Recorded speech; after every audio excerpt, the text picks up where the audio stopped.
इसलिए उपस्थिति कम और बोले थे पूछेंगे आधा घंटा।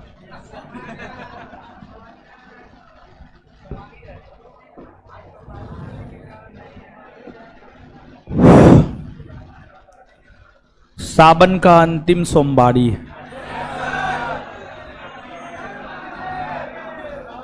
सबको सावन की अंतिम सोमवारी की शुभकामना। खूब मनाइए, भोला बाबा जैसा दूल्हा पाइए। और भोला बाबा भांग धतूर सब खाते पीते, लेकिन लड़की कहेगी ना पति शराबी नहीं होना चाहिए। और पूजा करते हैं महादेव का।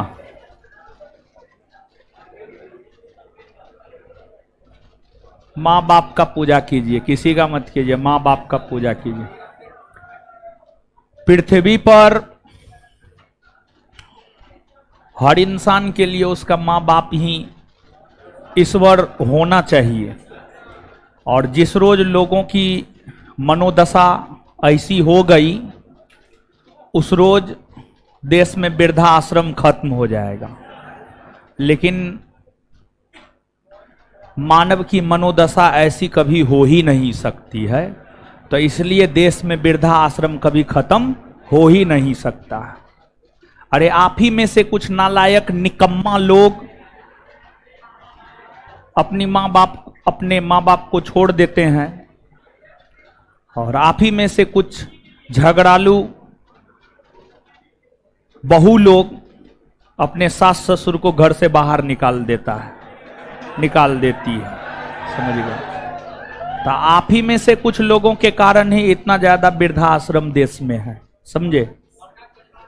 लड़का लड़की दोनों, गलती एक तरफ से नहीं होता है, गलती दोनों तरफ से होता है। ये भ्रम में मत रहिए कि सिर्फ गलती लड़की का होता है ना, लड़का का भी गलती होता है। समझे?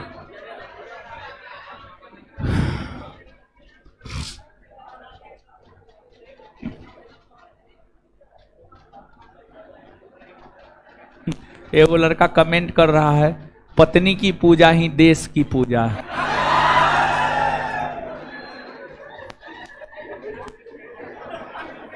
एगो लड़का कर रहा है, गुरुजी पार्वती जैसी दुल्हन नहीं मिली तो भी चलेगा, लेकिन कोई भी तो मिल जाए।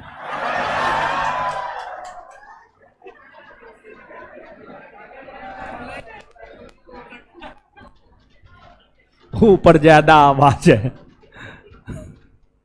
अच्छा ठीक है, रहने दीजिए ना। हाँ, एगो नया नौटंकी शुरू हुआ है मीडिया जगत में, वो तो आपको पते होगा। ठीक है, मीडिया वाला सब भी क्या क्या करते रहता है, हमको तो ये नहीं समझ में आता है। चलिए, कुछ नहीं, क्या पढ़ा रहे थे बताइए आप?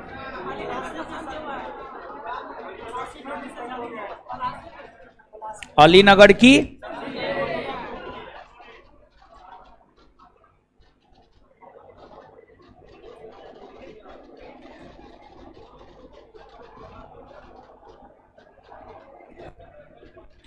चलिए आ जाइए। अब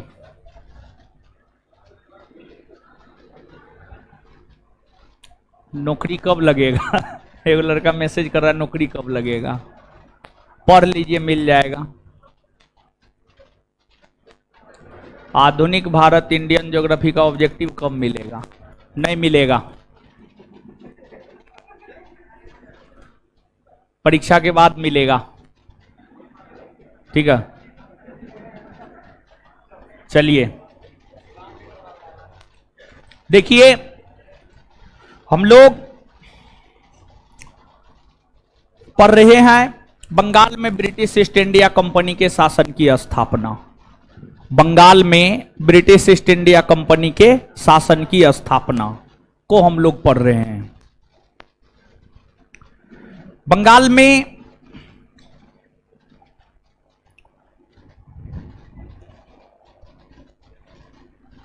ब्रिटिश ईस्ट इंडिया कंपनी के शासन की स्थापना 1757 के पलासी युद्ध से हुआ है। आज के सेशन में हम लोगों को पलासी के युद्ध की ही चर्चा करना है, पलासी के युद्ध की ही चर्चा करना है। तो पलासी का युद्ध,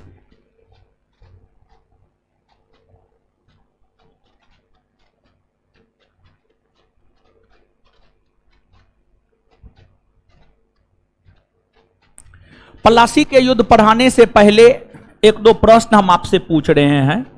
जानते हैं तो जवाब दीजिए, नहीं जानते हैं तो मुंह बंद करके अपना रहिए, ठीक है। चलिए,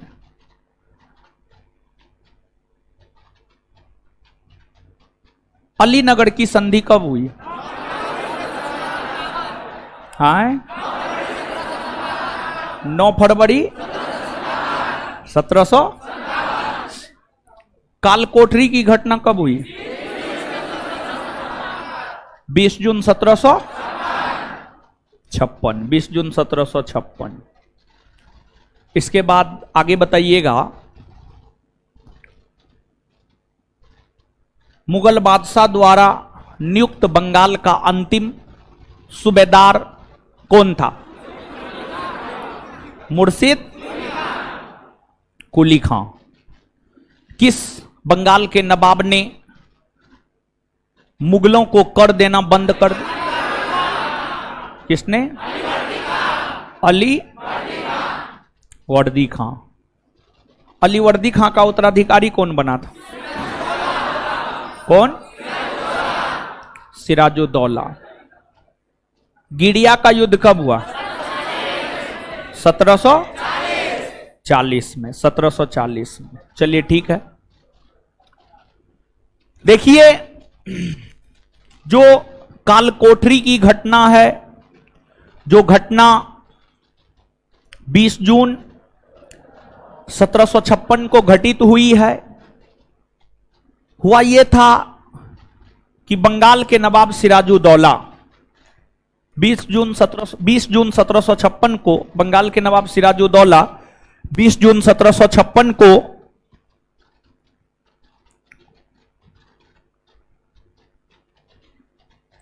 एक 146 अंग्रेजों को एक छोटे से रूम में बंद कर दिया, और जब अगले सुबह खोला गया तो उसमें मात्र 23 अंग्रेज ही जीवित थे। यही घटना पलासी के युद्ध का तत्कालिक कारण बना। पलासी के युद्ध का मैदान वेस्ट बंगाल में है, पश्चिम बंगाल में है, और पलासी के युद्ध का मैदान पश्चिम बंगाल में भागीरथी नदी के तट पर है। पश्चिम बंगाल में गंगा या भागीरथी नदी के तट पर है। गंगा या भागीरथी नदी, गंगा या भागीरथी नदी के तट पर है। गंगा या भागीरथी नदी के तट पर है। और यह जो युद्ध हुआ है, यह युद्ध 23 जून 1757, 23 जून 1757 को यह युद्ध हुआ है। और इस युद्ध में एक तरफ बंगाल के नवाब सिराजुद्दौला की सेना थी,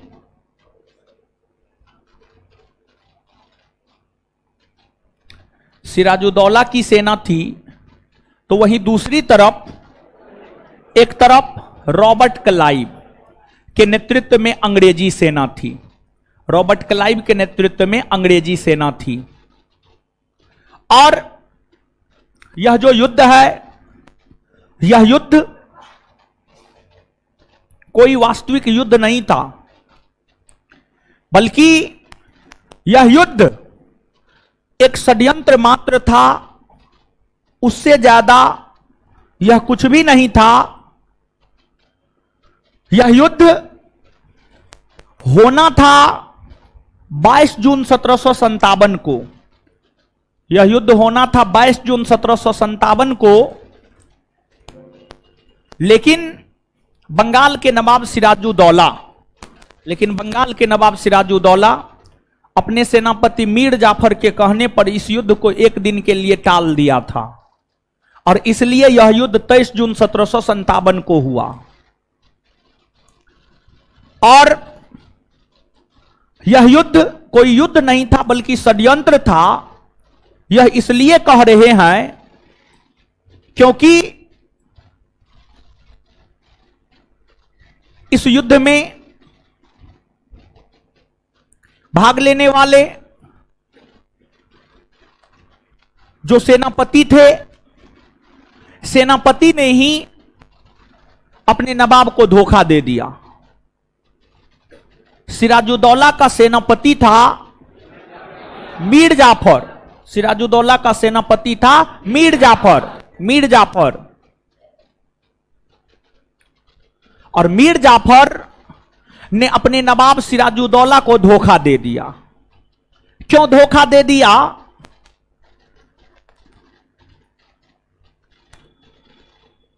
मीर जाफर को रॉबर्ट क्लाइव ने यह सपना दिखाया कि अगर हम सब लोग मिलकर नवाब सिराजुद्दौला को गद्दी से हटा देते हैं तो फिर जब बंगाल के नवाब का गद्दी खाली हो जाएगा तो नवाब के गद्दी खाली करने के बाद या नवाब सिराजुद्दौला को गद्दी से हटाने के बाद जो अगला नवाब बनेगा वह मीर जाफर बनेगा। मीर जाफर को इस बात का लोभ दिया गया था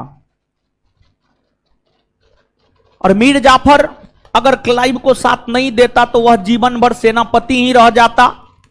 लेकिन मीर जाफर को पता था अगर हम साथ दे देंगे और अगर मिशन कामयाब रहा तो फिर हम बंगाल के नवाब बन जाएंगे।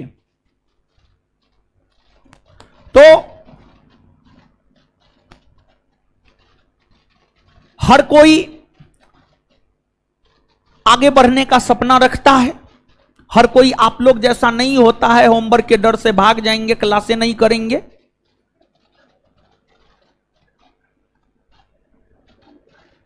मीर जाफर आप जैसा नहीं था। मीर जाफर बड़ी आगे की सोच रखने वाला था और मीर जाफर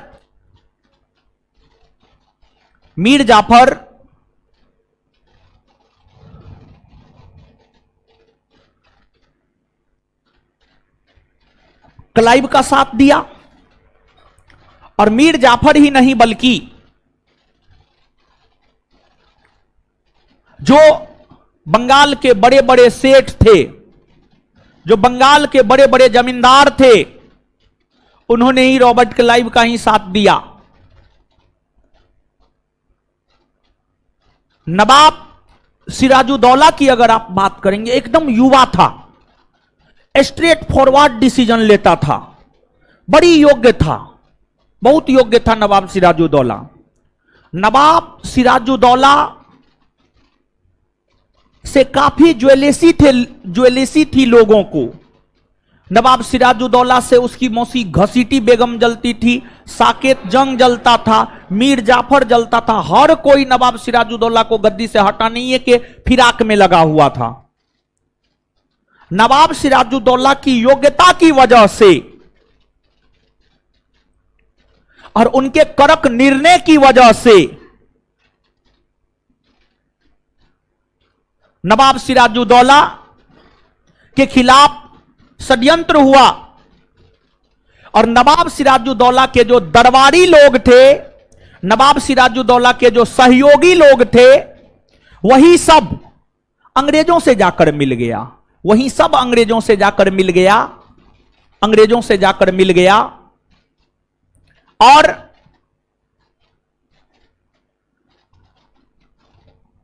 फिर पलासी का जो युद्ध हुआ, यह युद्ध एक दिन भी नहीं चला, भर दिन भी नहीं चला, चंद घंटों में यह युद्ध समाप्त हो गया। क्योंकि नवाब सिराजुद्दौला का जो मुख्य सेनापति मीर जाफर था, वही अंग्रेजों के साथ मिला हुआ था। वह बिना युद्ध लड़े, मीर जाफर बिना युद्ध लड़े अपनी सेना के साथ वापस लौट गए। चंद घंटा, मुश्किल से 1 से 1.5 घंटा यह युद्ध चला और युद्ध भूमि में नवाब सिराजुद्दौला ने जब खेला वेला देखा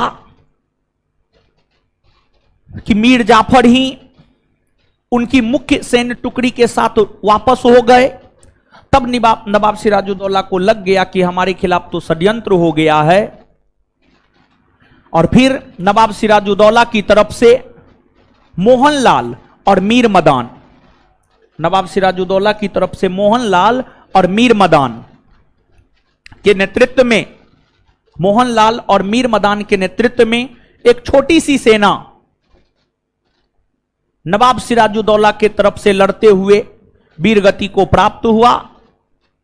और नवाब सिराजुद्दौला को जब षड्यंत्र का पता लगा तो नवाब सिराजुद्दौला युद्ध भूमि से अपनी राजधानी मुर्शिदाबाद की ओर लौटा। और जब नवाब सिराजुद्दौला युद्ध भूमि से मुर्शिदाबाद की ओर लौटा, उसी क्रम में मीर जाफर के पुत्र मीरन के इशारे पर मोहम्मद बेग ने, मीर जाफर के पुत्र मीरन के इशारे पर मोहम्मद बेग ने नवाब सिराजुद्दौला की हत्या कर दी। इस प्रकार नवाब सिराजुद्दौला मारे गए। नवाब सिराजुद्दौला के मारे जाने के बाद बंगाल के नवाब का पद खाली हुआ और फिर बंगाल के नवाब के पद पर रॉबर्ट क्लाइव ने जो मीर जाफर से वादा किया था, रॉबर्ट क्लाइव ने उस वादा को पूरा किया और फिर बंगाल के नवाब के पद पर मीर जाफर को बैठाया गया। बंगाल के नवाब के पद पर मीर जाफर को बैठाया गया, जो मीर जाफर 1757 से 1760 ईस्वी तक बंगाल के नवाब के पद पर रहे। मीर जाफर कहा जाता है कि क्लाइव के इशारे पर नाचता था। रॉबर्ट क्लाइव जैसा कहता था वैसा मीर जाफर करता था। यही कारण है कि मीर जाफर को क्लाइव का गधा या गीदड़ कहा गया है, क्लाइव का गधा या गीदड़ कहा गया है। और 1757 में हुए प्लासी युद्ध का राजनीतिक महत्व इसलिए है क्योंकि इस युद्ध ने, क्योंकि प्लासी युद्ध ने आगे के 200 वर्षों के लिए भारत की नियति को तय कर दिया कि आगे 200 वर्षों तक भारत अंग्रेजों का गुलाम बना रहा। आगे लगभग 200 वर्षों तक भारत अंग्रेजों का गुलाम बना रहा। इसी प्लासी के युद्ध से भारत को अंग्रेजों ने अपना गुलाम बनाया। 1757 में हुए प्लासी के युद्ध से भारत को अंग्रेजों ने अपना गुलाम बनाया, अंग्रेजों ने अपना गुलाम बनाया। और इसी युद्ध ने भारत में ब्रिटिश प्रभुसत्ता की स्थापना किया और यहीं से भारत की राष्ट्रीय राजनीति में अंग्रेजों का हस्तक्षेप होना शुरू हुआ, अंग्रेजों का हस्तक्षेप होना शुरू हुआ। और फिर धीरे धीरे अंग्रेजों ने पूरी तरीका से राजनीतिक तौर पर भारत में अपनी पकड़ बनाई, व्यवसायिक तौर पर अपनी पकड़ बनाई। और फिर धीरे धीरे अंग्रेज भारत को अपने कब्जा में किया और पूरे भारत के ऊपर लगभग शासन करने का काम अंग्रेजों ने किया। प्लासी के युद्ध के बाद जब मीर जाफर बंगाल के नवाब बने तो मीर जाफर 1757 से 1760 तक बंगाल के नवाब पद पर रहे। मीर जाफर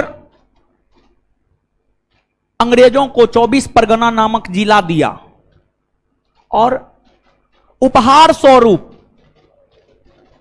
करोड़ों रुपया अंग्रेजों को दिया। उपहार स्वरूप, गिफ्ट स्वरूप करोड़ों रुपया अंग्रेजों को दिया। और अपने मन से जब मीर जाफर अंग्रेजों को उपहार स्वरूप करोड़ों रुपया दिया, तो फिर अंग्रेज अब मीर जाफर के खजाना में अपने से हाथ दे करके खजाना खाली कर दिया, खजाना खाली कर दिया। और मीर जाफर अंग्रेजों से इतने परेशान रहने लगे कि वो डचों के साथ मिलकर अंग्रेजों के खिलाफ षड्यंत्र करने लगे। इस बात की जानकारी जब अंग्रेजों को मिली तो अंग्रेजों ने सबसे पहले डचों को भारत से बाहर कर दिया और फिर मीर जाफर को 1760 ईस्वी में गद्दी से हटा दिया। और मीर जाफर को 1760 ईस्वी में गद्दी से हटाकर मीर जाफर को 1760 ईस्वी में गद्दी से हटाकर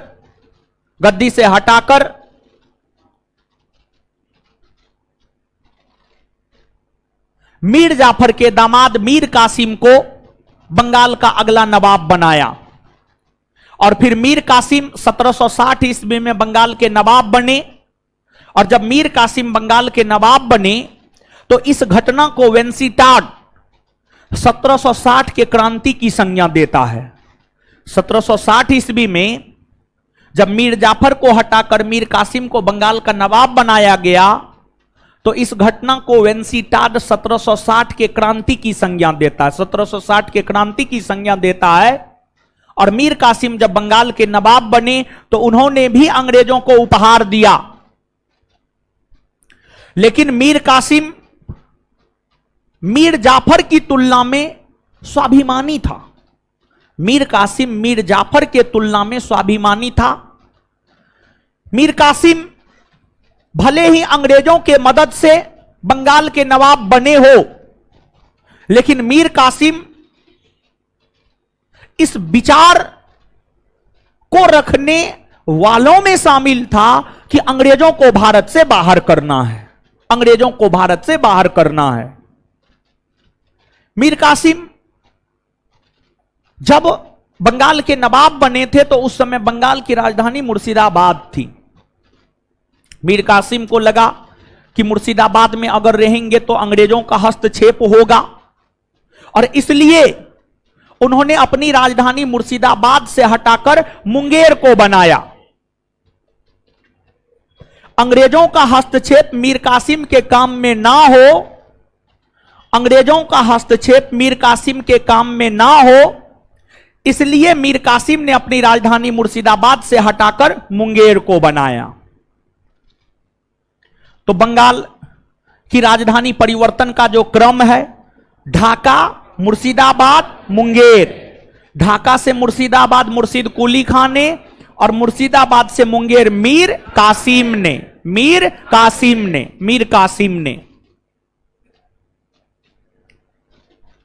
मुंगेर में मीर कासिम ने गोला बारूद तोपखाने के कारखाने का निर्माण किया, गोला बारूद तोपखाने के कारखाने का निर्माण किया। और मीर कासिम ने यह देखा कि अंग्रेजों को जो भारत में व्यापार करने के लिए लाइसेंस दिए गए हैं, उस लाइसेंस का अंग्रेज दुरुपयोग कर रहा है। अंग्रेजों के द्वारा जो लाइसेंस का दुरुपयोग किया जा रहा था, उसी को लेकर मीर कासिम ने सख्त रुख अपनाया।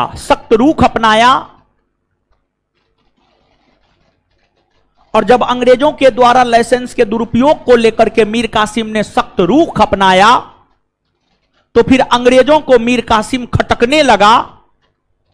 और फिर मीर कासिम को गद्दी से हटा दिया गया और फिर से मीर जाफर को ही गद्दी पर बैठाया गया 1763 में। और 1763 से 1765 ईस्वी तक फिर से बंगाल के अगले नवाब रहे मीर जाफर।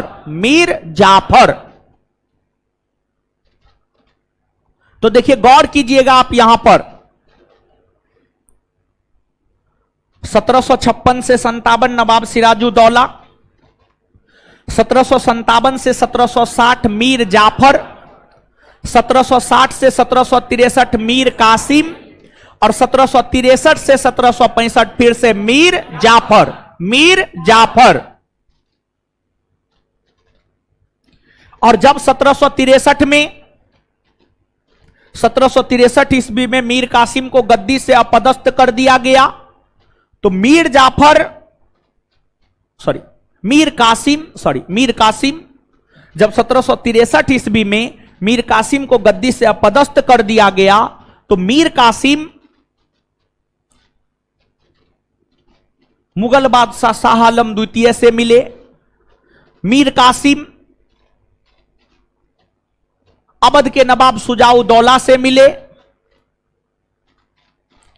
और मीर कासिम ने इन लोगों से मिलकर भारत की एक संयुक्त सेना का गठन किया। और मीर कासिम भारत की संयुक्त सेना का गठन करके अंग्रेजों को चुनौती दिया और फिर भारत की संयुक्त सेना और अंग्रेजी ईस्ट इंडिया कंपनी के बीच 22 अक्टूबर 1764 को बिहार के बक्सर में गंगा नदी के तट पर युद्ध हुआ, जिस युद्ध को इतिहास में बक्सर का युद्ध कहा जाता है। तो जो आपको बक्सर का युद्ध है,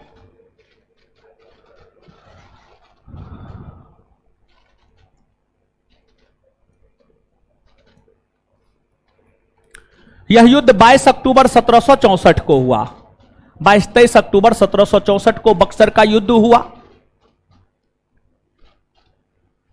यह युद्ध भारत की संयुक्त सेना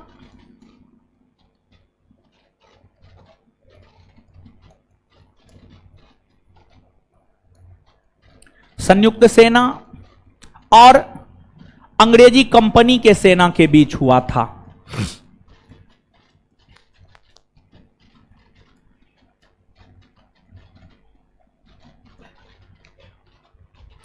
इस युद्ध में भारत की संयुक्त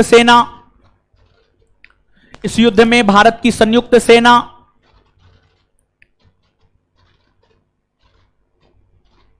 में शामिल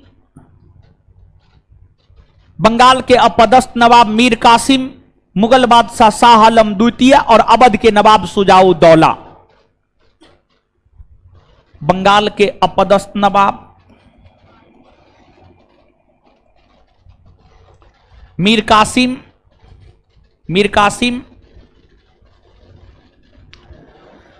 अवध के नवाब शुजाउद्दौला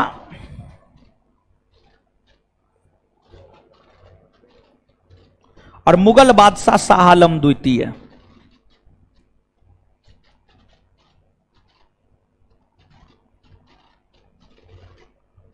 ये सब भारत की संयुक्त सेना में शामिल था और भारत की संयुक्त सेना का नेतृत्व अवध के नवाब शुजाउद्दौला कर रहे थे। भारत की संयुक्त सेना का नेतृत्व अवध के नवाब शुजाउद्दौला कर रहे थे। वहीं अंग्रेजी कंपनी की सेना का नेतृत्व हेक्टर मुंडो कर रहा था। हेक्टर मुंडो कर रहा था। और इस युद्ध के समय बंगाल के जो नवाब थे, बंगाल के नवाब मीर जाफर थे और बंगाल के जो गवर्नर थे वह आपको वेंसीटाड था। वेंसीटाड बंगाल का गवर्नर था। और यह जो युद्ध है यह एक वास्तविक युद्ध था। जो बक्सर का युद्ध था, बात अगर हम बक्सर के युद्ध की करें, यह एक वास्तविक युद्ध था। यह युद्ध सच में भारत की संयुक्त सेना और ब्रिटिश सेना आमने सामने होकर लड़ी थी। और इस युद्ध में ब्रिटिश सेना की जीत हुई और भारत की संयुक्त सेना की हार हुई। इस युद्ध में ब्रिटिश सेना की जीत हुई और भारत की संयुक्त सेना की हार हुई। और यह एक वास्तविक युद्ध था। और अगर ध्यान रहे कि आपसे यह पूछा जाए भारत में ब्रिटिश सत्ता को वास्तविक तौर पर स्थापित करने वाला युद्ध कौन है, तो आंसर बक्सर का युद्ध हो जाएगा। लेकिन अगर सीधे रहे कि भारत में ब्रिटिश सत्ता को स्थापित करने वाला युद्ध कौन है, तो पलासी का युद्ध।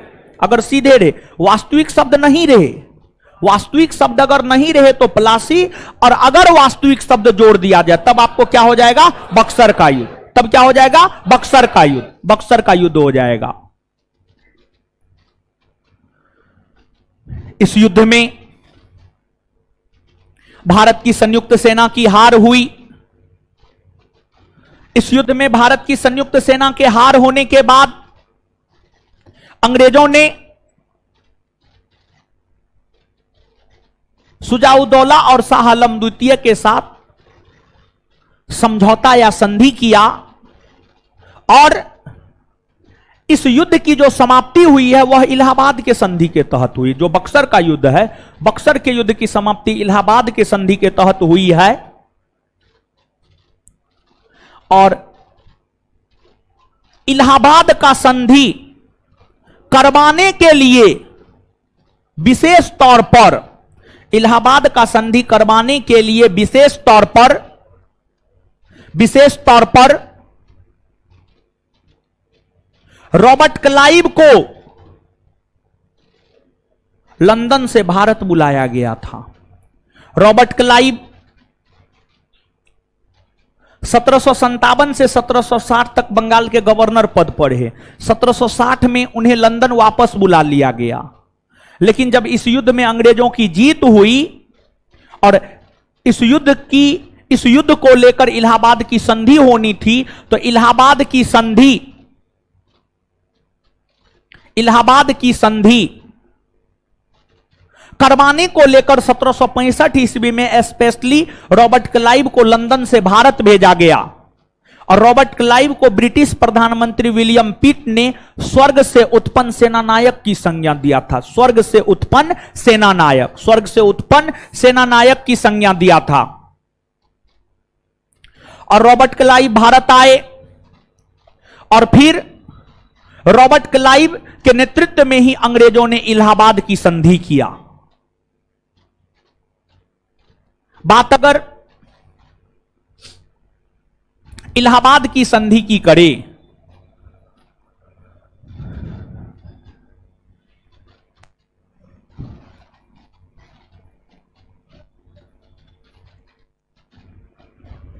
इलाहाबाद की दो संधि हुई है, जिसमें इलाहाबाद की प्रथम संधि 12 अगस्त 1765 और इलाहाबाद की दूसरी संधि 16 अगस्त 1765। इलाहाबाद की दूसरी संधि 16 अगस्त 1765।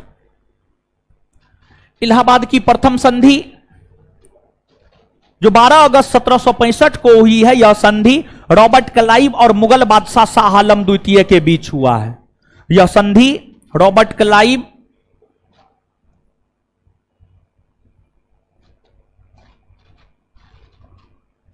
और मुगल बादशाह शाह आलम द्वितीय के बीच हुआ है।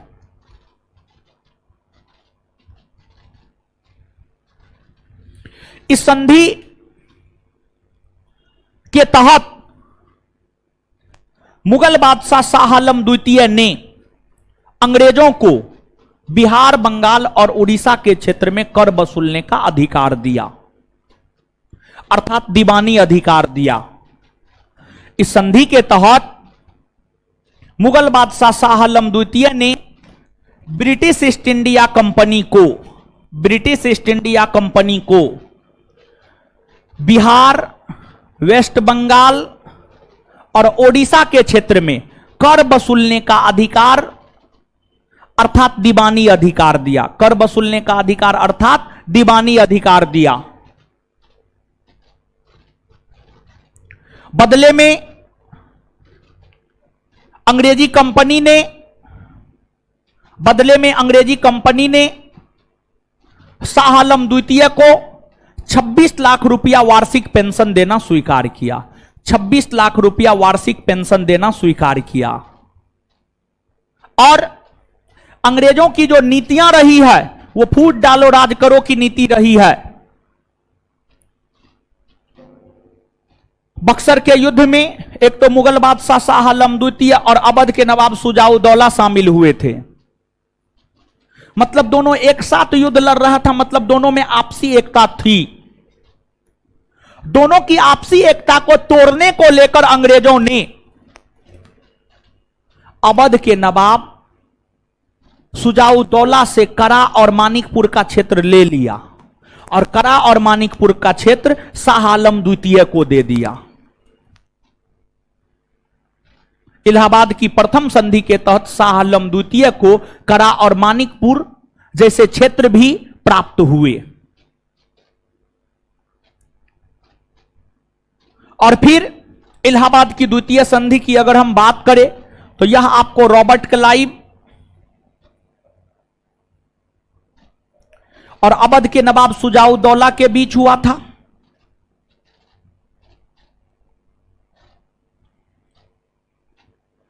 इस संधि के तहत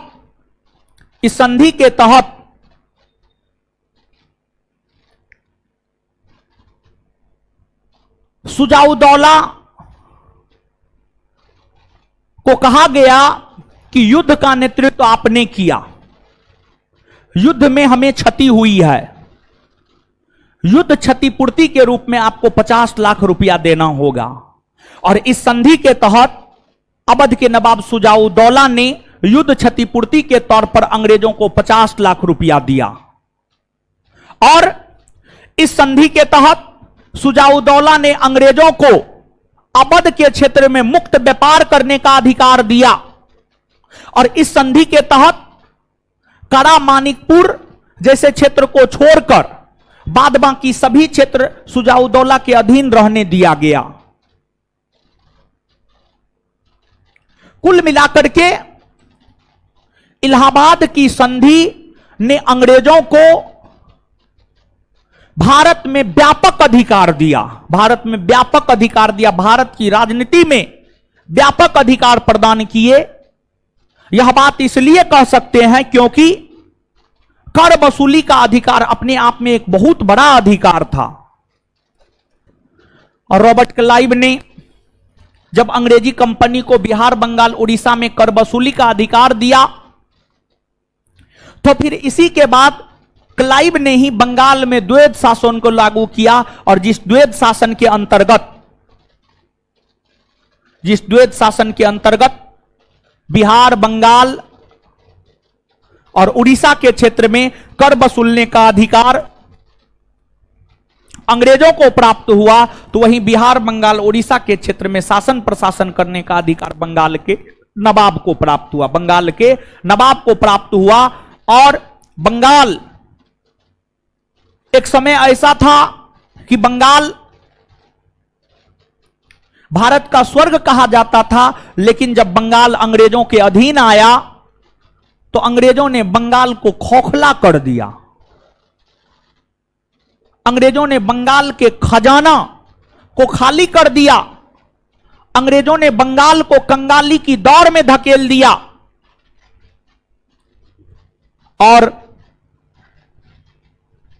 फिर बंगाल में नाम मात्र के नवाब सब हुए, उन नवाबों का कोई खास महत्व नहीं है। और बंगाल के अंतिम नवाब की अगर आप बात करेंगे तो बंगाल के अंतिम नवाब हुए मुबारक-उद-दौला, मुबारक-उद-दौला बंगाल के अंतिम नवाब हुए, बंगाल के अंतिम नवाब हुए। क्लियर है? पढ़िए अब।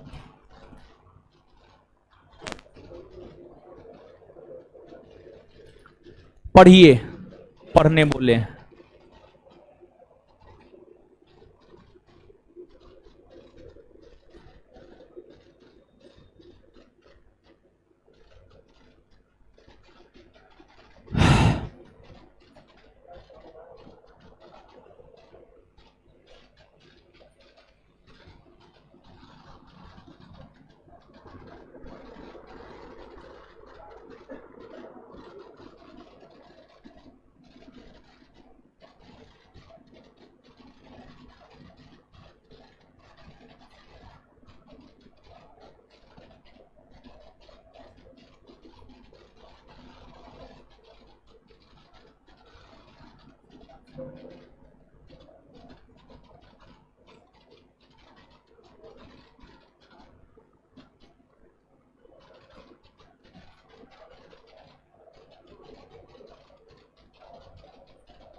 पढ़ लिए, लिखिए तो।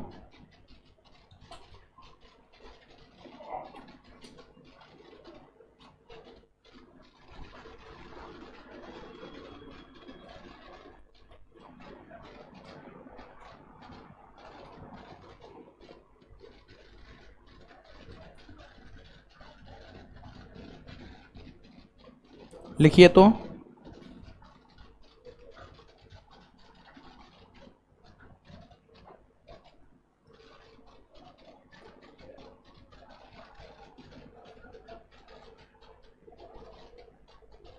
लिखिएगा।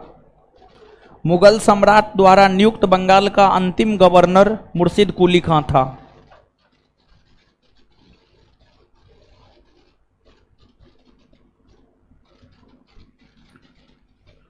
मुगल सम्राट द्वारा नियुक्त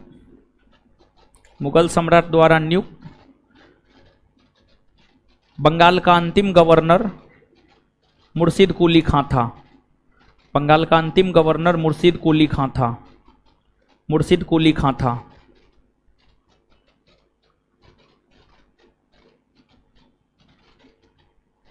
नेक्स्ट पॉइंट।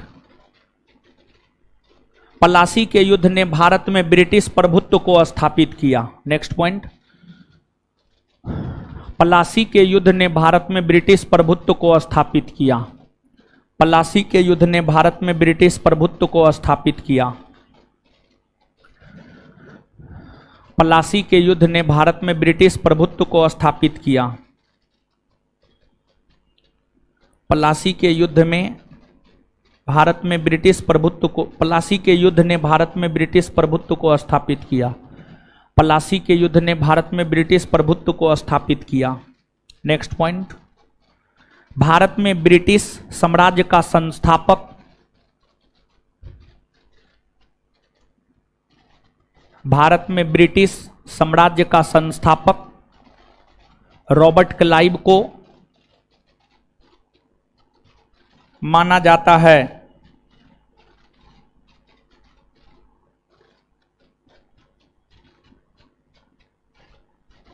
आगे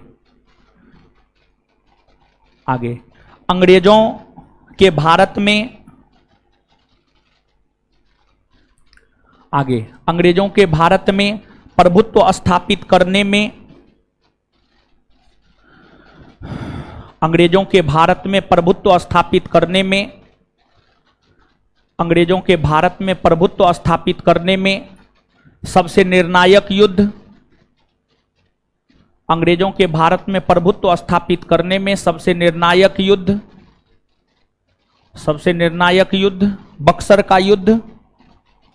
बक्सर का युद्ध साबित हुआ। बक्सर का युद्ध साबित हुआ। इस युद्ध की समाप्ति इस युद्ध की समाप्ति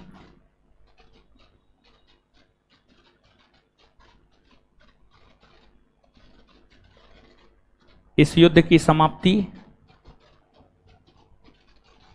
इलाहाबाद के संधि के तहत हुई है।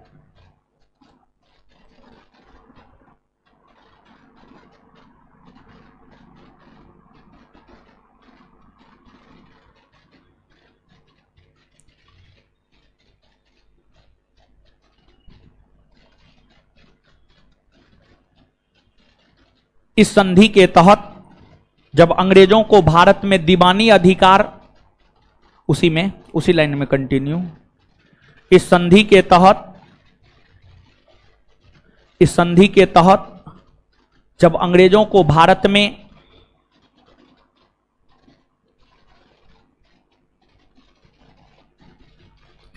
इस संधि के तहत जब अंग्रेजों को भारत में इस संधि के तहत जब अंग्रेजों को भारत में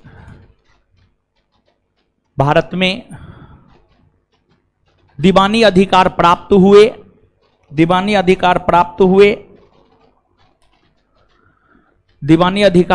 हुए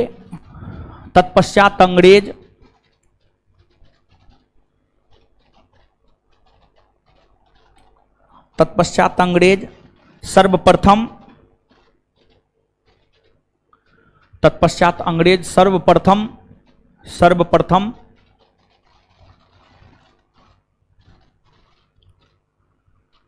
तत्पश्चात अंग्रेज सर्वप्रथम खासी जनजाति के संपर्क में आया। तत्पश्चात अंग्रेज सर्वप्रथम खासी जनजाति के संपर्क में आया। तत्पश्चात अंग्रेज सर्वप्रथम खासी जनजाति के संपर्क में आया। तत्पश्चात अंग्रेज सर्वप्रथम खासी जनजाति के संपर्क में आया। खासी जनजाति के संपर्क में आया। नेक्स्ट पॉइंट, विलियम पिट ने, इंग्लैंड का प्रधानमंत्री था ही, विलियम पिट ने विलियम पिट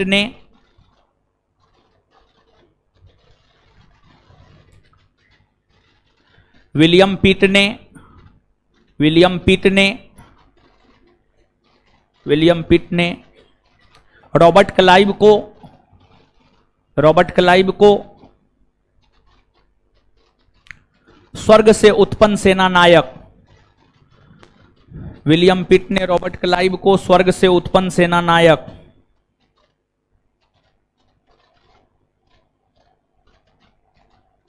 विलियम पिट ने रॉबर्ट क्लाइव को स्वर्ग से उत्पन्न सेना नायक, स्वर्ग से उत्पन्न सेना नायक की उपाधि प्रदान किया। स्वर्ग से उत्पन्न सेना नायक की उपाधि प्रदान किया।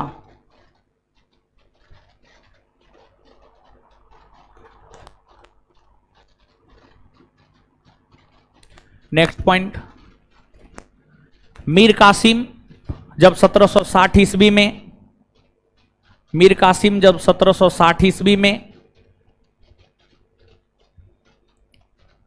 मीर कासिम जब 1760 ईस्वी में बंगाल का नवाब बना,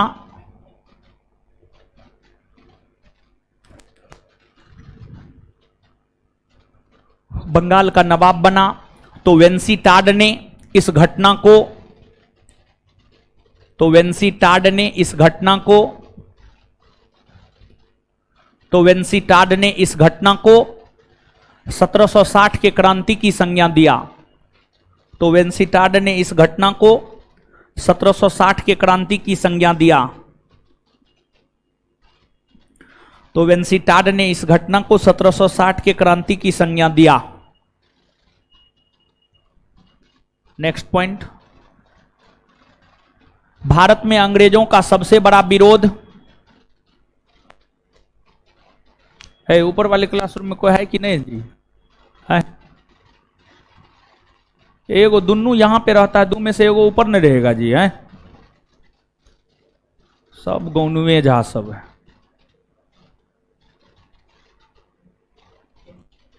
एक के बात को 72 बार कहलवाता है। क्या लिखे हैं? भारत में अंग्रेजों का सबसे ज्यादा विरोध भारत में अंग्रेजों का सबसे ज्यादा विरोध मराठों ने भारत में अंग्रेजों का सबसे ज्यादा विरोध मराठों ने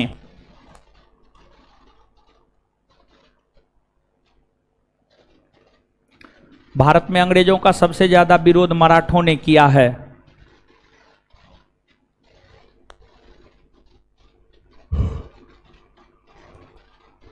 मराठों ने किया है।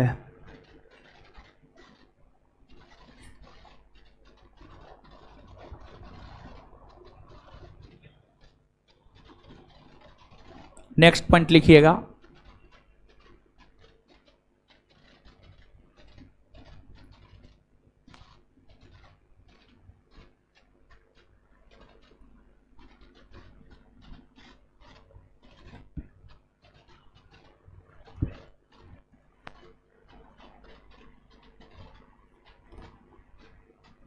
कलकत्ता के सुप्रीम कोर्ट के प्रथम मुख्य न्यायाधीश कलकत्ता के सुप्रीम कोर्ट के प्रथम मुख्य न्यायाधीश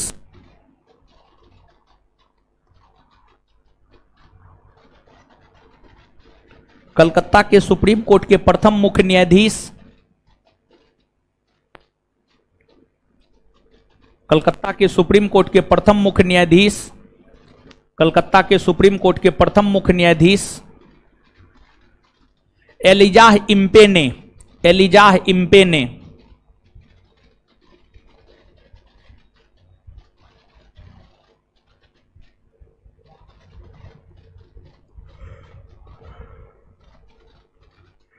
एलिजाह इम्पेने मुबारक उदौला को, एलिजाह इम्पेने मुबारक उदौला को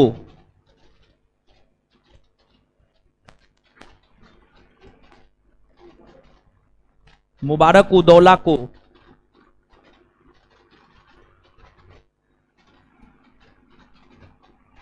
दिमाग में भूसा भरा आदमी,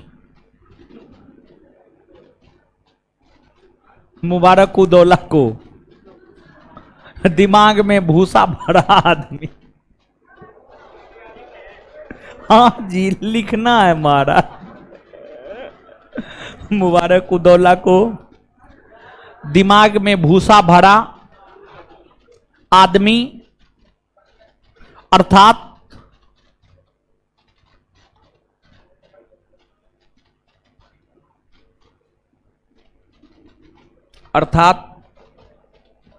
अयोग्य, अयोग्य अर्थात अयोग्य, अयोग्य घोषित किया।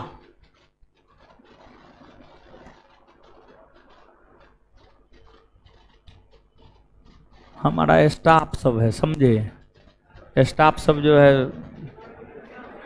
सबके दिमाग में भूसा भरल है, यानी बददिमाग आदमी है, बिना दिमाग का आदमी है। दिमाग है तो दिमाग में तो होना नहीं चाहिए कुछ। अब दिमाग में भूसा रहेगा तो दिमाग थोड़े काम करेगा, नहीं काम करेगा। ठीक है, चलिए, पढ़ लिए थे ना, लिखा दिए हैं ना, अभी जो लिखा है उसको भी पढ़िए 1 मिनट में, जल्दी पढ़ लीजिए।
पढ़ लिए, चलिए आइए याद करते हैं।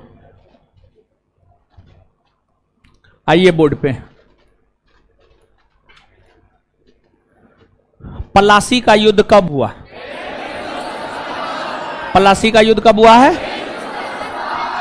कब हुआ है? पलासी के युद्ध का मैदान कहां है? कहां है? कौन नदी के तट पर? कौन नदी के तट पर? किसके किसके बीच हुआ है? किसके किसके बीच? इसमें किसकी जीत हुई? किसकी जीत हुई? भारत में ब्रिटिश प्रभुसत्ता की स्थापना कौन युद्ध से हुई है? कौन युद्ध से हुई है? भारत में ब्रिटिश प्रभुसत्ता का संस्थापक किसे माना जाता? किसे माना जाता है? इस युद्ध में हारने के बाद सिराजुद्दौला अपनी राजधानी मुर्शिदाबाद लौट रहा था तो मीर जाफर के पुत्र मीरन के इशारे पर मोहम्मद बेग ने इसकी हत्या कर दी। किसने इसकी हत्या की? मोहम्मद। मीर जाफर के पुत्र मीरन के इशारे पर किसने सिराजुद्दौला की हत्या की? किसने की? और सिराजुद्दौला की हत्या के बाद बंगाल के अगले नवाब कौन बने? मीर। क्लाइव का गधा या गीदड़ किसे कहा जाता? क्लाइव का गधा या गीदड़? मीर। 1757 से 1769 मीर जाफर के बाद कौन बना? मीर। मीर और मीर कासिम 1760 से 1763 ना। मीर कासिम जो बंगाल का नवाब बना 1760 में, उसे 1760 के क्रांति की संज्ञा किसने दिया? 1760 के क्रांति की संज्ञा बंगाल के किस नवाब ने अपनी राजधानी मुर्शिदाबाद से मुंगेर को बनाया? मुर्शिदाबाद से मुंगेर, मुर्शिदाबाद से मुंगेर। बक्सर का युद्ध कब हुआ है? बक्सर के युद्ध का तत्कालिक कारण है लाइसेंस का दुरुपयोग। लाइसेंस का दुरुपयोग नीचे से लिखिएगा। बक्सर के युद्ध का तत्कालिक कारण अंग्रेजों द्वारा किए जाने वाले लाइसेंस का दुरुपयोग है। बक्सर के युद्ध का तत्कालिक कारण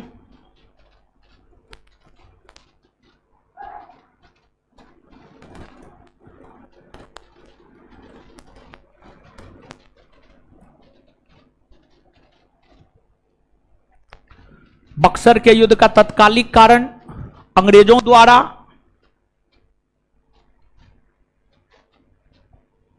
बक्सर के युद्ध का तत्कालिक कारण अंग्रेजों द्वारा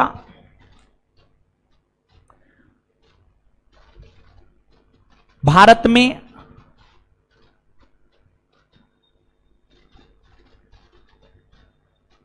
में किए जा रहे लाइसेंस के दुरुपयोग की घटना है। किए जा रहे लाइसेंस के दुरुपयोग की घटना है। किए जा रहे लाइसेंस के दुरुपयोग की घटना है। किए जा रहे लाइसेंस के दुरुपयोग की घटना है।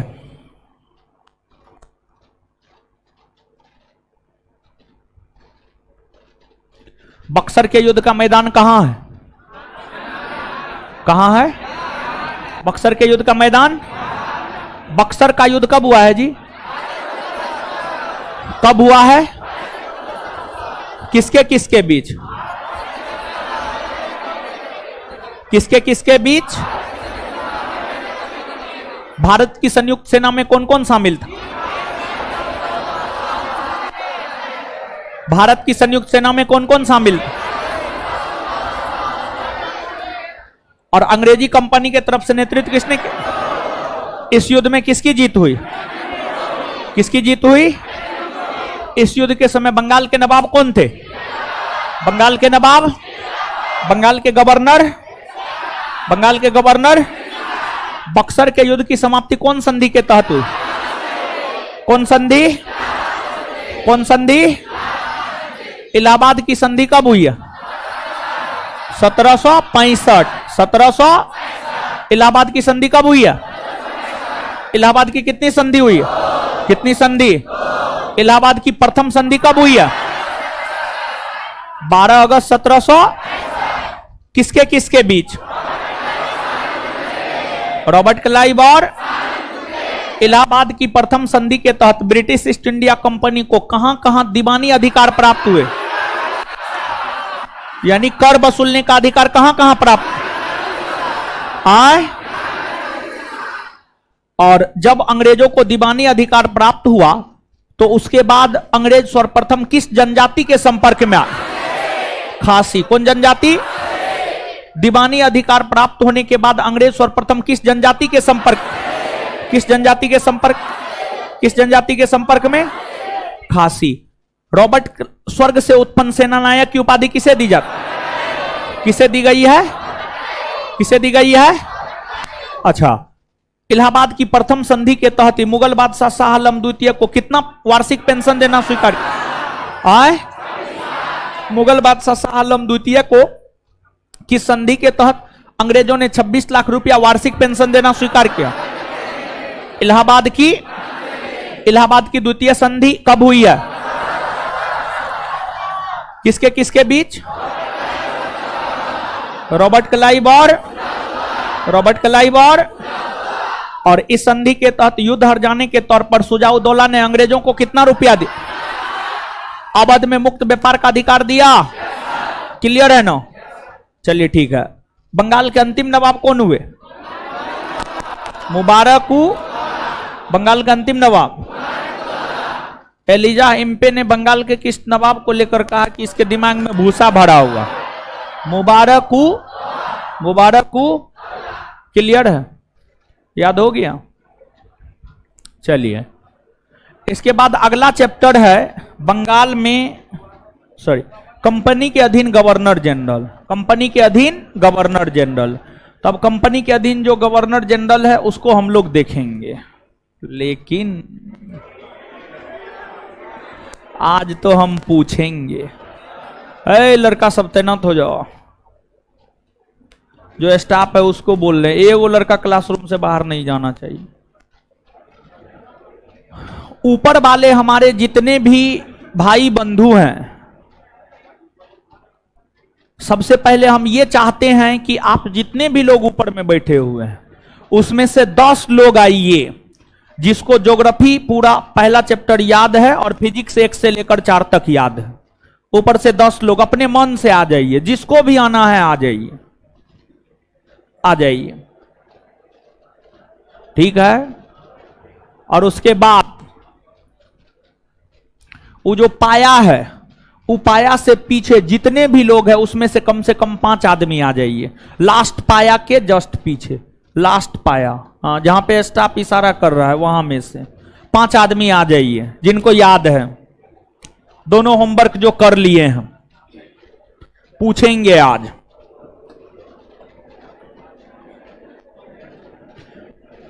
कोई भी 5 है उसमें से जिसको लग रहा है कि आपको याद है, आप सच में पढ़ते हैं, आप सच में मां बाप का धन निष्कासित नहीं करते हैं, आप सच में मेहनती है और आपको लगता है कि आपका रिजल्ट हो सकता है, तो आप आ जाइए। पिछला पाया के जस्ट पीछे जितने भी लोग हैं, यहां से वहां तक, उधर वो कोना तक को बोल रहे हैं, कोना तक को जो भी 5 लोग हैं आ जाइए। देखते हैं, ऊपर में 10 गो में से तो 1 गो नहीं आया है। आ जाइए, आ जाइए, आ जाइए, आ जाइए, आ जाइए, आ जाइए। देखिए पढ़ने वालों की संख्या कितना कम है, देख लीजिए, आप ही को दिखाना चाह रहे हैं। चलिए, 15 लोग को बुलाए हैं, 3 6 लोग आया है। ऊपर से कौन कौन आए, हाथ खड़ा कीजिए तो। ऊपर से मात्र 2 आया है, 10 गो में मात्र 2 आया है, और ऊपर में सैकड़ों की संख्या में विद्यार्थी होगा, समझ गए? मात्र 2 गो आया है। बताइए हम ऊपर जाकर के क्या पूछेंगे, बताइए। चलिए, ऑनलाइन वाले लोग देखिए, जीएस में जितना आप चीजों को सुनिएगा उतना ज्यादा याद होगा। क्वेश्चन पूछ रहे हैं, अपना सुनिए, जवाब दीजिए। दीजिए जी, ज्योग्राफी दीजिए।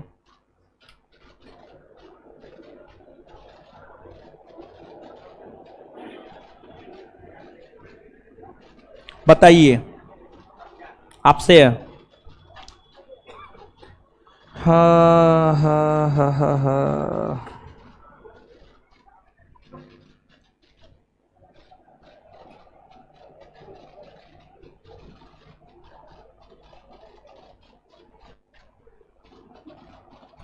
साढ़े 82 डिग्री पूर्वी देशांतर रेखा और कर्क रेखा एक दूसरे को कौन राज्य में काटती? छत्तीसगढ़। अच्छा, दोनों में काटता थोड़े। ये दोनों रेखा ऐसी है जिससे होकर दोनों राज्य से होकर गुजरती। हाँ ठीक है, बताइए आगे। भारत में कितने ऐसे राज्य हैं जो 3 देशों के साथ सीमा बनाती है? 3, कौन कौन? सिक्किम, अरुणाचल प्रदेश और पश्चिम बंगाल। 11 डिग्री चैनल किसको किसको अलग करता है?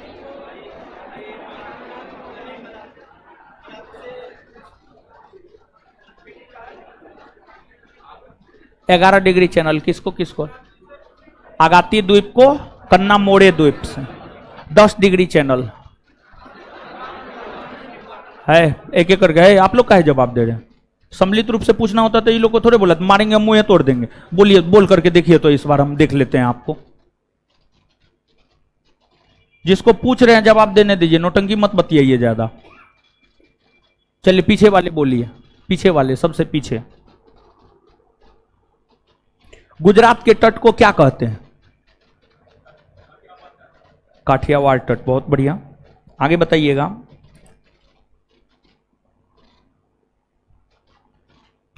क्षेत्रफल के आधार पर भारत के 4 बड़े राज्य।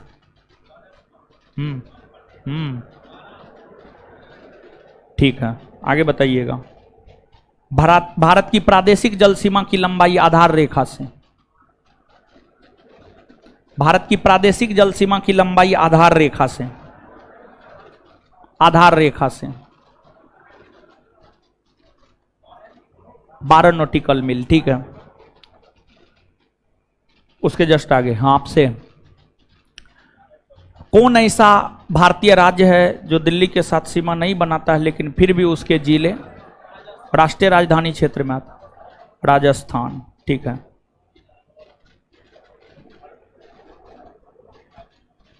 पुडुचेरी केंद्र शासित प्रदेश का विस्तार 3 राज्य में है, तीनों राज्य का नाम बोलिए। ठीक, उसके आगे वाले बोलिएगा। दक्षिणी अंडमान को लिटिल अंडमान से अलग कौन करता है? हाँ बोलिए। दक्कन पास या दक्कन चैनल? आपसे। काठियावाड़ प्रायद्वीप को गुजरात की मुख्य भूमि से अलग कौन करता है? खंभात की खाड़ी। खंभात की खाड़ी किसके बीच स्थित है? दीव और दमन के बीच। भारत का उत्तर से दक्षिण में विस्तार, उत्तर से दक्षिण में किलोमीटर में विस्तार 3214, पूरब से पश्चिम में 2933।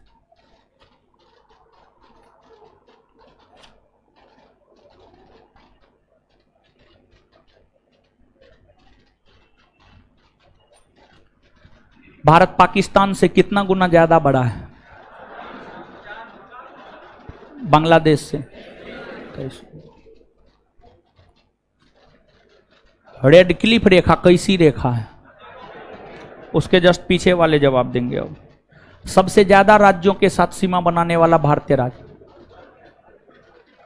कौन है? उत्तर प्रदेश। कितना राज्य? 8 राज्य। कौन ऐसा जिला है जो 4 राज्यों के साथ सीमा बनाता? सोनभद्र। कौन कौन से 4 राज्य?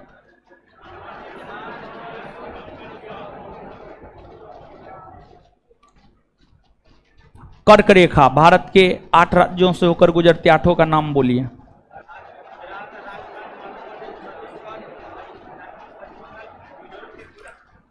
साढ़े 82 डिग्री पूर्वी देशांतर रेखा 5 राज्यों से होकर गुजरती है, 5 का नाम बोलिए।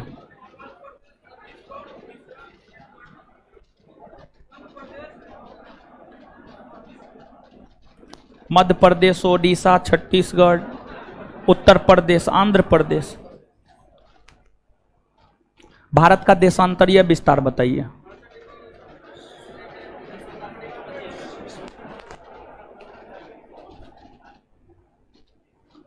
जाइए, ठीक है, ठीक है, जाइए। देखिए 15 गो को बुलाए, मात्र क्या गो लोग आया? 6 गो। ऊपर से तो मात्र 6 गो तो आया है, ऊपर में से मात्र 2 गो आया है। फिर से बोल रहे हैं, ऊपर में अगर किसी को लगता है उसको पूरा याद है तो आ जाइए आप, हम आपसे पूछेंगे, क्योंकि हम पिछले क्लास में ही बोल दिए थे। फिजिक्स, फिजिक्स दीजिए अब। फिजिक्स, ऊपर में अगर किसी लड़का को लगता है कि वो पूरा फिजिक्स पढ़ लिया है, 1 से लेकर 4 तक उसको याद है, वो हमारा बात मानता है, उसको लगता है कि उसको नौकरी हो सकता है, तो वो आ जाइए। 10 गो। ऊपर में अगर किसी लड़का को लगता है कि वो पढ़ने वाला है, सच में मां बाप के पैसा का सदुपयोग करता है और इन फ्यूचर उसको कुछ हो सकता है, वो नालायक निकम्मा न है, तो वो आ जाइए।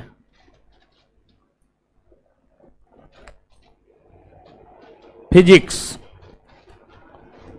2 गो आए, और किसी में हिम्मत ना है? सब नालायक निकम्मा बेहया सब है।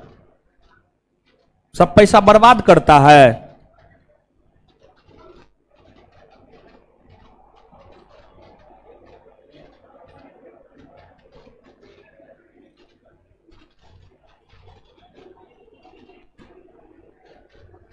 देखिए मात्र 10 गो में 3 गो आया। पढ़ने वाला है बताइए। और सबको चाहिए नौकरी। अच्छा, दाल भात चोखा है, नौकरी मिलेगा।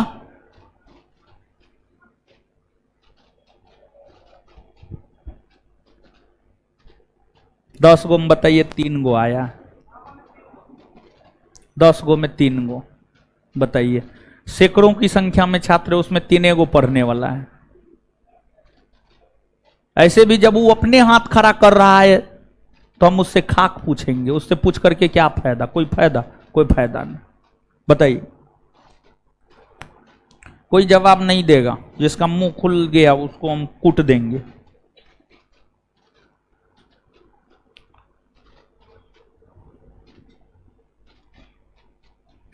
घर्षण बल लगता है आपेक्षिक गति के विपरीत। अरे जिसमें आंसर ठीक है वो दोनों यार, उतना दिमाग रहता तो पूरा जीएस नहीं पढ़ाते हम।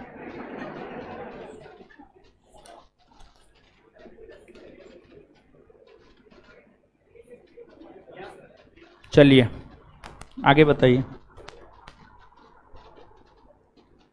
घर्षण बढ़ाने का उपाय है सतह को पॉलिश करना, स्नेहक का प्रयोग, रुखड़ा कर, रुखड़ा। पीछे वाले भू स्थिर उपग्रह जियो स्टेशनरी सैटेलाइट का आवर्तकाल 24 घंटा। पीछे वाले से किसी तुल्यकारी उपग्रह की पृथ्वी की सतह से ऊंचाई लगभग कितनी होती है? 36,000 किलोमीटर। आपसे है। गुरुत्वाकर्षण के सार्वभौमिक नियम का प्रतिपादन किसने किया? न्यूटन। पीछे वाले से है। गुरुत्वीय त्वरण की मान किस पर निर्भर करती है? अक्षांश पर। ठीक है। पीछे वाले से है। चंद्रमा पर किसी वस्तु का भार पृथ्वी पर उसके भार का लगभग कितना गुना? 1/6, 1/6। आगे वाले से है।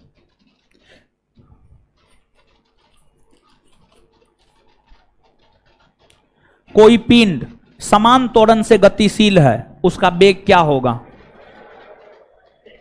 हाँ, कोई पिंड समान त्वरण से गतिशील है, उसका वेग क्या होगा? बढ़ता जाएगा। ठीक है। पीछे वाले से, बीच वाले से जवाब है।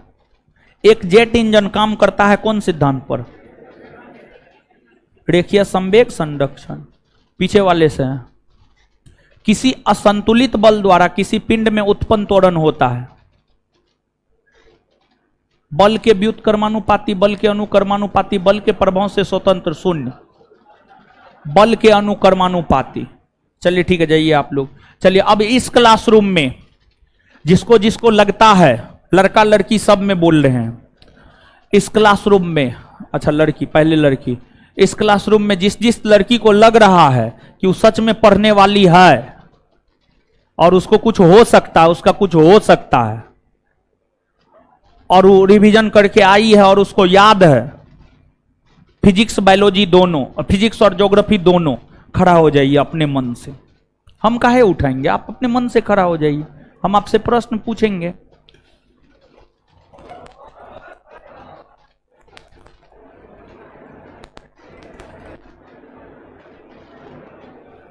चलिए फटाफट जवाब देते जाना। दीजिए ज्योग्राफी जी, कोई नहीं बोलेगा।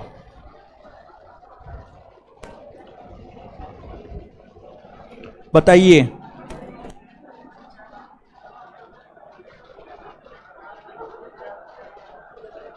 भारत की स्थलीय सीमा की लंबाई, आराम से जवाब देना। स्थलीय सीमा की लंबाई।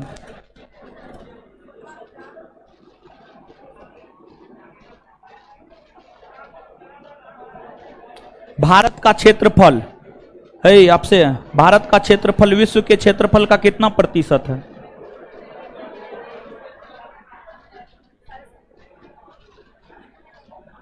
भारत का क्षेत्रफल विश्व के क्षेत्रफल का कितना प्रतिशत? 2.42। और भारत का क्षेत्रफल, सॉरी, बिहार का क्षेत्रफल भारत के क्षेत्रफल का कितना प्रतिशत? 2.86। क्षेत्रफल की दृष्टि से भारत का विश्व में स्थान 7वां।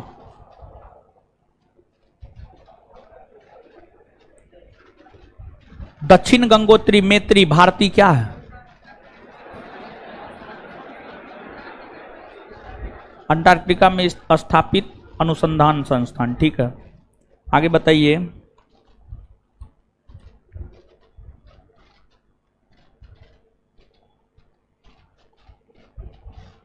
उत्तर प्रदेश कर्क रेखा के उत्तर में है या दक्षिण में?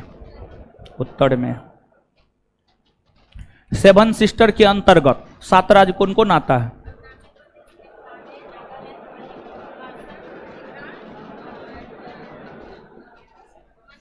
आप बताइए। दिल्ली कौन से 2 राज्य के सीमा पर है? उत्तर प्रदेश और, ठीक है, आप बताइएगा।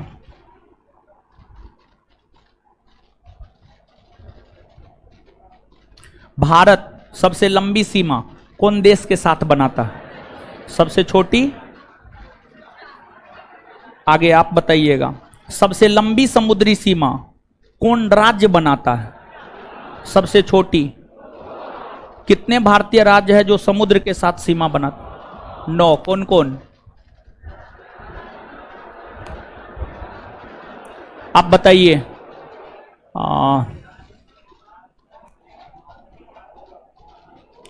बैठ जाइए, आप लोग बैठते जाइए। भारत को श्रीलंका से अलग कौन करता है? पाक जल संधि। बैठ जाइए, पीछे वाली खड़ा होइए। पाकिस्तान के साथ कौन कौन सा भारतीय राज्य और केंद्र शासित प्रदेश सीमा बनाता है? जोर से बोलिए। राजस्थान, राजस्थान, जम्मू कश्मीर, पंजाब, गुजरात, लद्दाख। बैठ जाइए, बोलिए आप।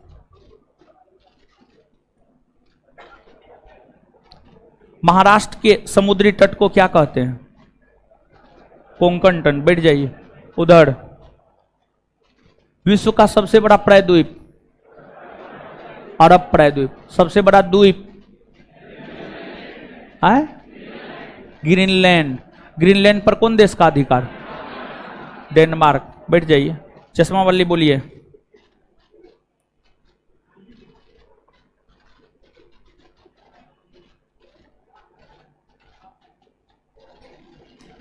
बल की परिभाषा न्यूटन के कौन गति नियम से आता?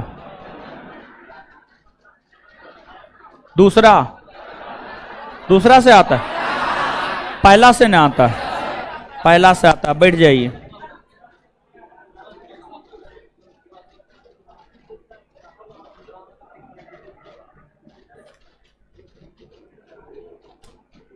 बताइए आप। वाहनों की चाल मापने हेतु कौन सा उपकरण वाहन में लगे होते? स्पीडोमीटर। बैठ जाइए, बैठते जाइए फटाफट।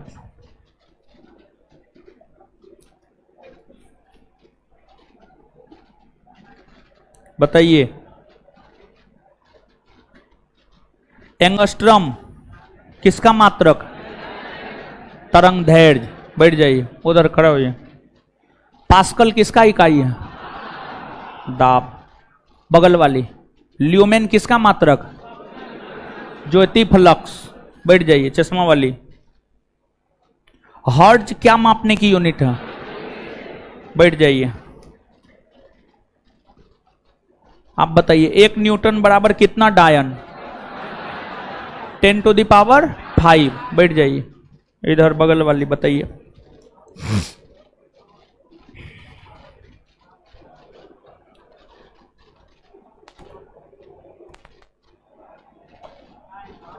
प्रकाश वर्ष किसकी इकाई है? दूरी। बैठ जाइए। उसके बगल वाली बताइए।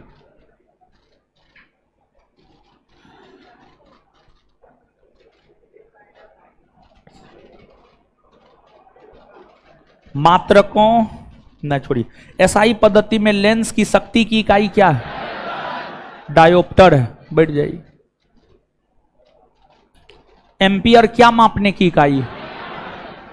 एम्पियर, करंट, विद्युत। बैठ जाइए। पीछे वाली कैंडेला मात्रक है किस चीज का? ज्योति तीव्रता। बैठ जाइए। चलिए, लड़का में जिनको याद है खड़ा हो जाइए।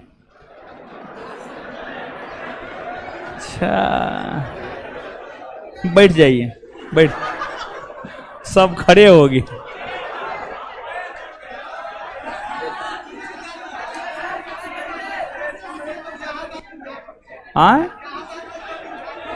हाँ सही बोले।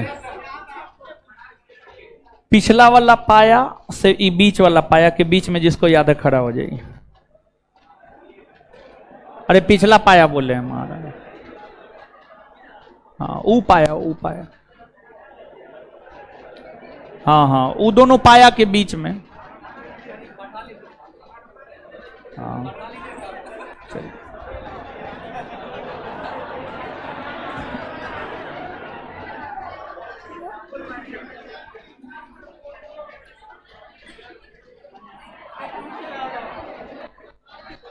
याद है? जो खड़ा हुए थे सच में याद है? मैक्सिमम क्वेश्चन तो पूछिए दिया, पूछेंगे हम क्या? चलिए बैठ जाइए। लीजिए, अब सुनिए। देख लिए ना ऊपर में कितना लोग पढ़ने वाला है? देख लिए ना? और लड़की में देख लिए ना कितना लोग पढ़ने वाली सब है? हाँ चलिए, अब समझिए, अब सुनिए, समझिए। अगला होमवर्क क्या है? क्या है? ध्यान से सुनिए। देखिए, सिर्फ आगे बढ़ते जाना है, पीछे का रिवीजन नहीं कीजिएगा, भूल जाइएगा। तो जो चीज हो गया है, जो चीज हो रहा है, उसका रिवीजन भी जरूरी है। आपको प्राचीन पढ़ा दिया, मध्यकालीन पढ़ा दिया, आधुनिक पढ़ा रहे हैं। तो जो है आपको जो आने वाला शुक्रवार है, आने वाला शुक्रवार है, आने वाले शुक्रवार को पूरे प्राचीन भारतीय इतिहास का टेस्ट लेने जा रहे हैं। तीनों दरोगा बैच में प्राचीन खत्म हो गया है, तीनों दरोगा बैच के छात्र और छात्राएं उसमें शामिल होंगे। तो शुक्रवार को 12 बजे से वो टेस्ट है, शुक्रवार को 12 बजे से वो टेस्ट है।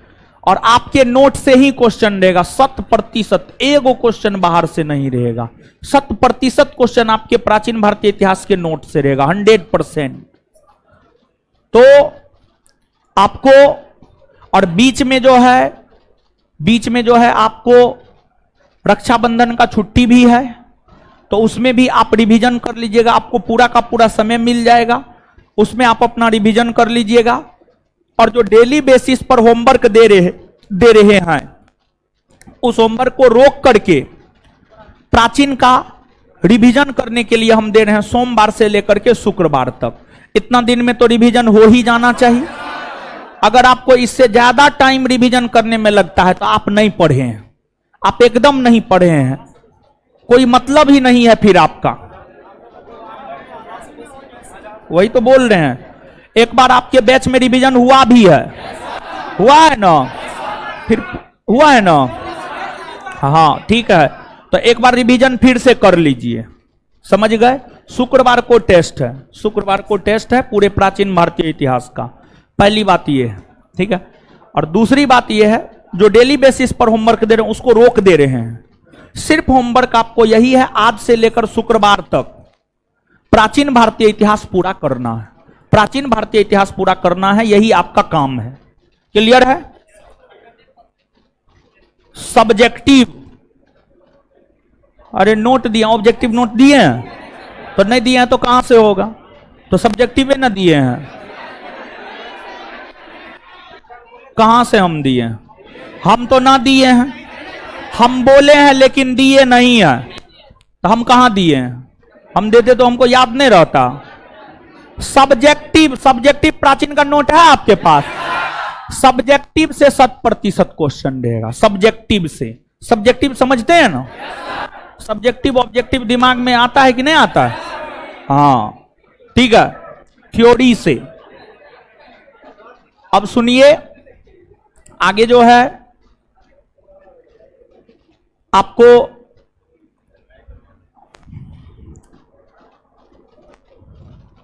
जैन धर्म जब आप पढ़ेंगे ना, पता नहीं पढ़ाने वक्त हम आपको बताएं या नहीं बताएं हैं, जैन धर्म में 4 प्रकार के दान की बात की गई है, जिसमें एगो शिक्षा दान भी है, हमको लगता है जैन धर्म में। ठीक है शिक्षा दान। नहीं बताएं तो नहीं बताएं तो कोई जरूरी हो नहीं पूछता है, ठीक है, सब चीज पूछबे करेगा, ये जरूरी थोड़े है। देखिए 3 से 5 बैच का छात्र और छात्रा एक सुझाव दिया था, हो सकता है आपके बैच में बोले भी होंगे। बोले हैं? नहीं बोले हैं? देखिए बिहार पुलिस का क्वेश्चन बैंक लाए हैं, 1-2 दिन, कल परसों बिहार पुलिस का क्वेश्चन बैंक आया 26 तारीख को। बिहार पुलिस का परीक्षा 24 सितंबर से होना है, तो बिहार पुलिस की तैयारी करने वाली